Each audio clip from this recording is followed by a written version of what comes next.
Ayan, since pwede na ang ating onion and garlic, ang spaghetti ko nilalagyan ko ng carrots. Gusto ko yung may carrots yung spaghetti ko. Dapat may capsicum pa pero ayaw ko.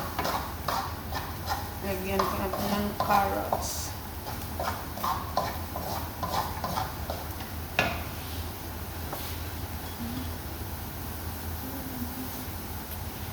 Ayan. Luto na ang carrots. Next natin ilagay is beef, ground beef.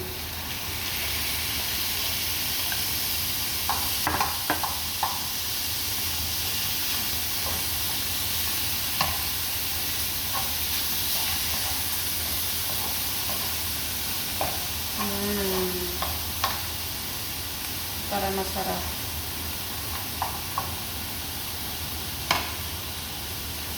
Haluin natin.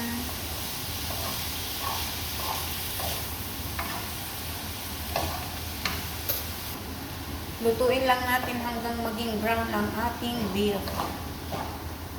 Okay. Supposed to be dapat to may hotdog, may ham, pero wala tayo sa Pilipinas, sa Qatar tayo. Kaya beef lang ang ilalagay muna natin. As long as meron tayong Filipino sweet sauce. Yan. Kumulo na ang ating water for pasta. Yan, lagyan natin ng pasta.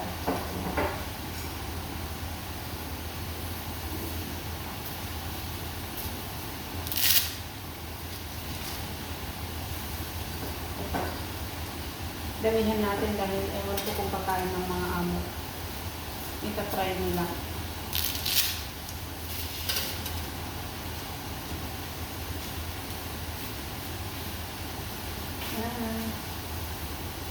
Nagulat lang ako. Bumili yung amo. Namalingki yung amo ko. Tapos umuwi siya. Bakit may Filipino sauce? Akala ko sa kanya kasi laking estate siya. Ayun pala, ibibigay niya sa akin. O, diba? Sabi niya, hindi ko alam kung anong gusto mong pagkain, pero bumili lang ako nito, baka gusto mo. Kasi nakikita ko, hindi ka kumakain ng spaghetti dito. Ayun. Kaya naman, so much thankful ako na kahit madaming trabaho, minsan nakakasawa, okay lang, mabait naman sila eh. Ang pasta natin, ilagyan ng konting oil and then salt.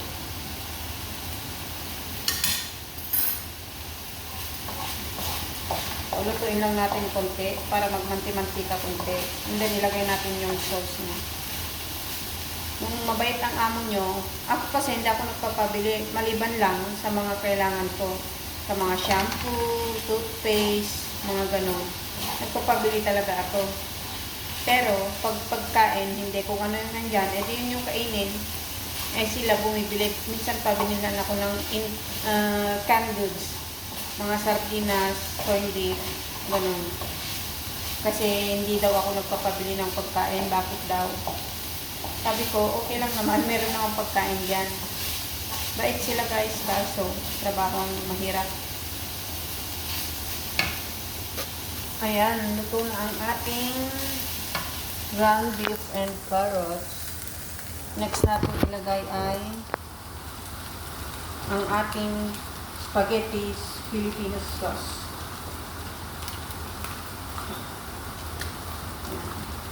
Yan.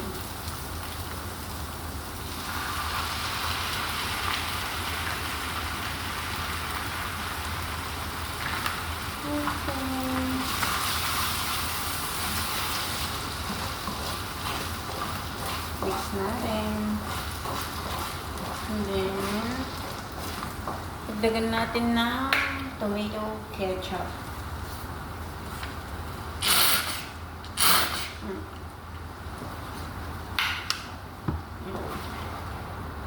Para masarap siya. And then, lagyan natin ng pork cubes.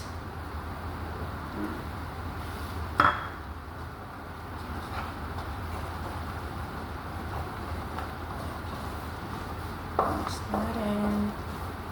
And salt.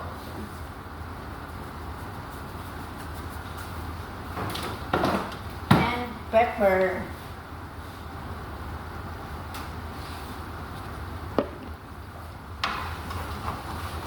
Lagyan din natin ng konting tomato paste. Okay lang.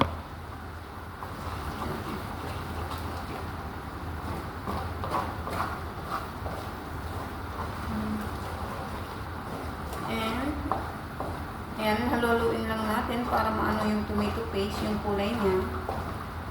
Kailangan yung kulay. Next natin ilagay is, lagyan natin ng condense. Hindi ako gumagamit ng sugar.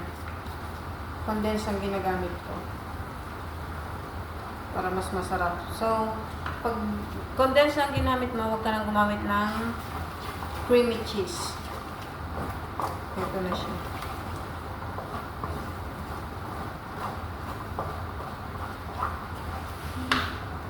Next na ilagay ay ang cheese natin. Cheese. Para masarap.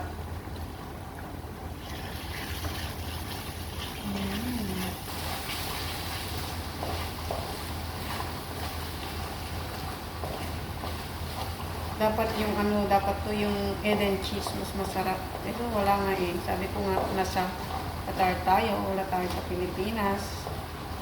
And now it's time to taste it.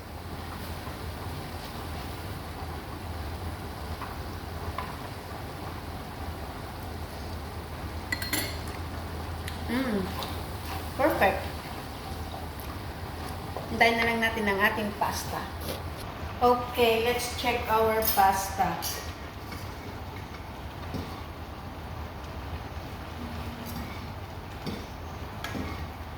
Mukhang pwede na nga ba? Check natin. Tikman natin ang isa.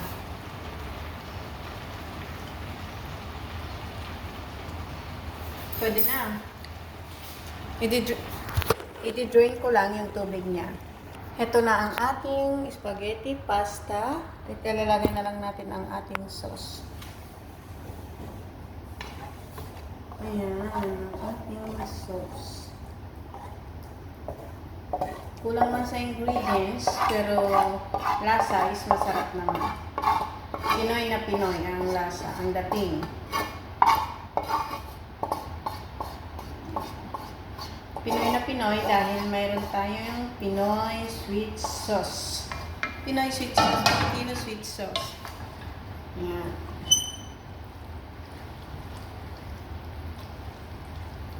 Okay.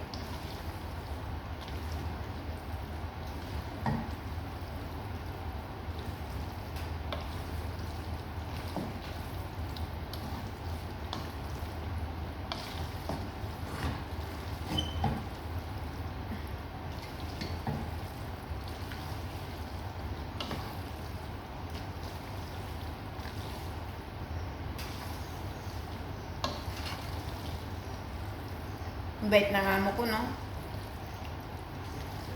Kasi inaalala niya yung aking pagkain. Sino ba namang hindi? Sa dami ng trabaho nila, hindi pa nila ako papakainin. Ewan ko na lang. May nakausap nga ako sa playground, sa festival mall. Sabi niya, madamot niya yung amo niya ng pagkain. Tapos, selosa. Nakatalukbong. Tapos, pag meron yung among lalaki, hindi siya pwedeng lumabas. Kung tatawagin naman siya, hindi siya pwedeng tumingin sa amo niya. Amo niyang lalaki. Dapat sa babae na. Tikman natin.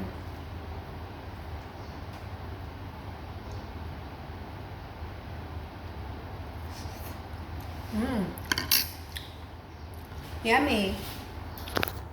Tastes good po. Dahil mayroong tayong Filipino style sweet sauce. Thank you so much for watching. If you are not yet like and subscribe, please like and subscribe. Thank you. Goodbye.